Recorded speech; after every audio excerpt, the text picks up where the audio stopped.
Good morning. Happy Veterans Day to all the people who serve our country, past and present, all over the world. A special happy Veterans Day to those who are in active service as we speak. I'm proud to wear our shirt today for our Army ROTC. I don't know how many people know this because I just found this out recently, that we're the only university, I believe, in the country that has all 4 branches of the ROTC on our campus here at Rutgers. And we're looking forward to having them at our game this week in full force for our Military Appreciation Day. I was personally raised by a veteran. My father was in the Army. His brother was in the Army as well, and my grandfather was in the Navy. So I certainly have an appreciation for everything they do to protect our country and allow us to live in the safety that we live in. We've got a great opportunity this week to play a conference opponent in Cincinnati, coached by Coach Tuberville, whose resume speaks for itself. They've got an excellent football team. I think you've seen that in the statistics and the games that they've won, and we're looking forward to the challenge. Questions? How aware do you think the players are being so close to bowl eligibility, which the next win gets you to? Is that something you're aware of, they're aware of? I think they're aware of it. It'd be hard for me to believe that they're not aware of it, but I think there's always the temptations to be distracted every week, and every week it's something a little bit different, whether it's going on the road or a homecoming game, or maybe your parents happen to be flying in this week for the game and being at 5 wins. I remember in 2005 when we were at 5 wins, and then we played, I believe we played South Florida and lost, and then played Navy and won, or maybe it was in reverse order. But I remember the 6th win incited a rushing of the field, and that was a great day, I think, a great stepping stone for the program that day. But I think they're aware of it. But I don't think, do those things serve as motivation? Of course they do. But the motivation is really only the motivation in preparation, how hard you work through the week. I think once the game starts, then your trained behavior becomes instinct. I guess at center and running back, what are your expectations for Saturday with some changes on the depth chart and the injury report?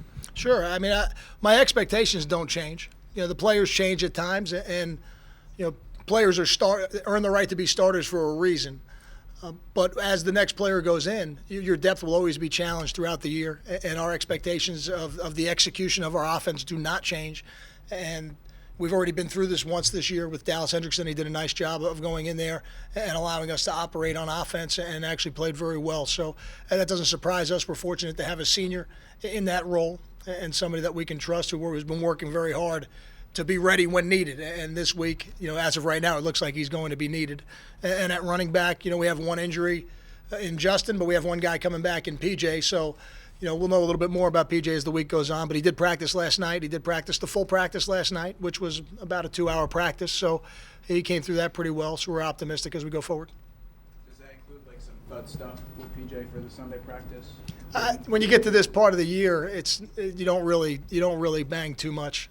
But we weren't in pads last night. We're in spiders like we usually are. We'll be in shoulder pads tomorrow, but even then we don't hit very much this part of the year. But he did all the things we would ask him to do, and I don't think it'll be the contact that'll be an issue.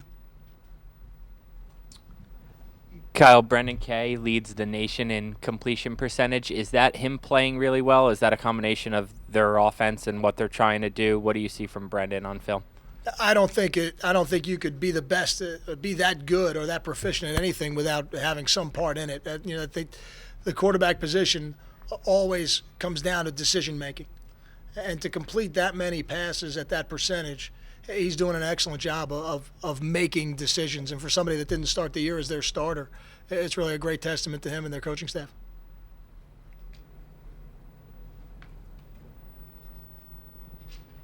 Now, is this another, another test for your secondary, because they're ranked in the top 30 passing, almost 290 yards a game, more than they rush for, actually. I know they're probably striving for balance, but much more they pass the ball. What's the challenge? Well, I think that the challenge will be twofold. And this offense, they're the number 1 rushing offense in our conference. And I think to play defense the way we play it has to start with stopping the run.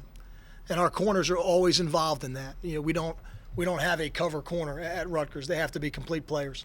So it's going to start with that. And then what this offense challenges you to do which a lot of the spread offenses do, is to play assignment football.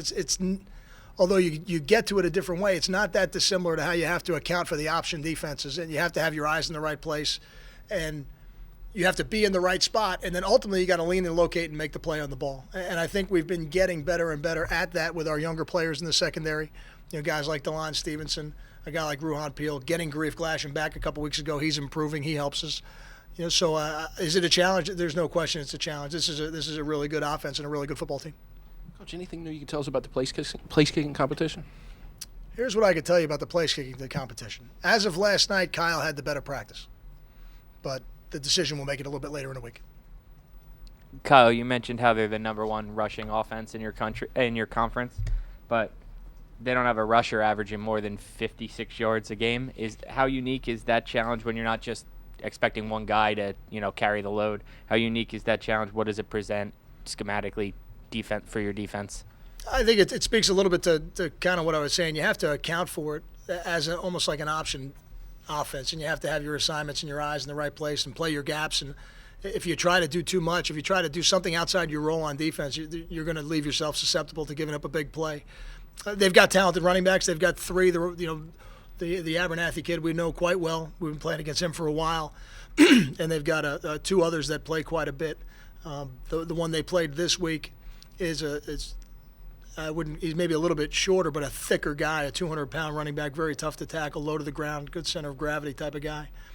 I don't know that it presents any challenge other than you better get them on the ground when they're in space. They roll those guys through. They're pretty good. So they've got three guys they trust to carry the football, and all three have been productive, and that's why they're the number one rushing offense in the conference. But they're going to run the quarterback probably 6 to 10 times a game too.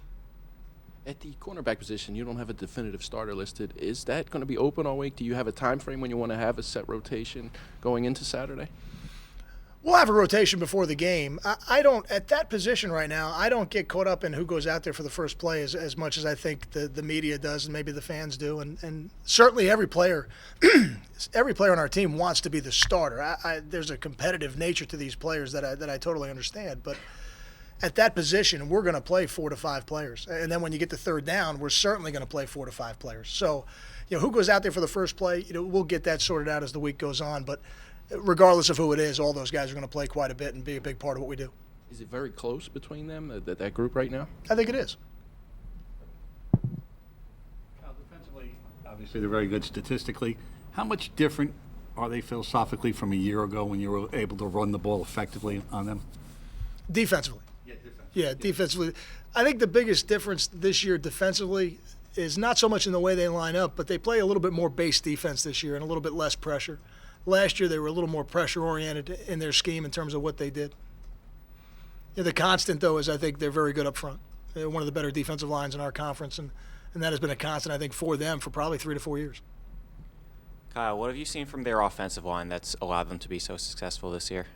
Yeah, it certainly starts with experience. 4 of their 5 players are back from last year from the group that we played against. I couldn't tell you if those guys started the year like that, but 4 of their 5 guys up front that we played against last year, they're back with them, and that gives them some continuity. They're physical, and then I think their scheme creates space. And ultimately on offensive football is about creating space, and defensive football is about dictating daylight and taking that space away. So I think they've got a good scheme. I think they've got big, strong kids up front who have experience. And the advantage of experience always allows you to slow the game down.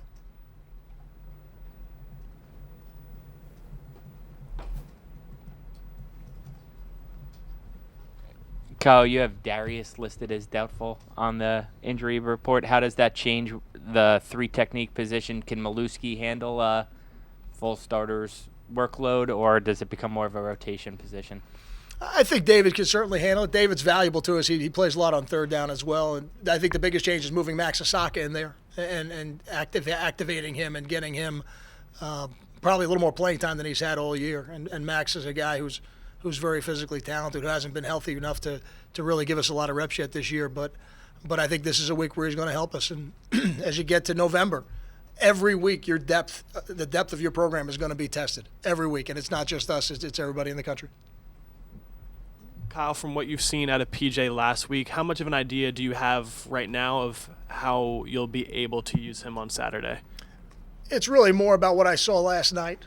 and I was pleased with what I saw last night, and that was the first time we'd put him through a full practice. Now I think the real test is how he recovers today, and then what he can do tomorrow. If he can go out there tomorrow and do it again and look really good like he did last night, then I'll be a little bit more confident.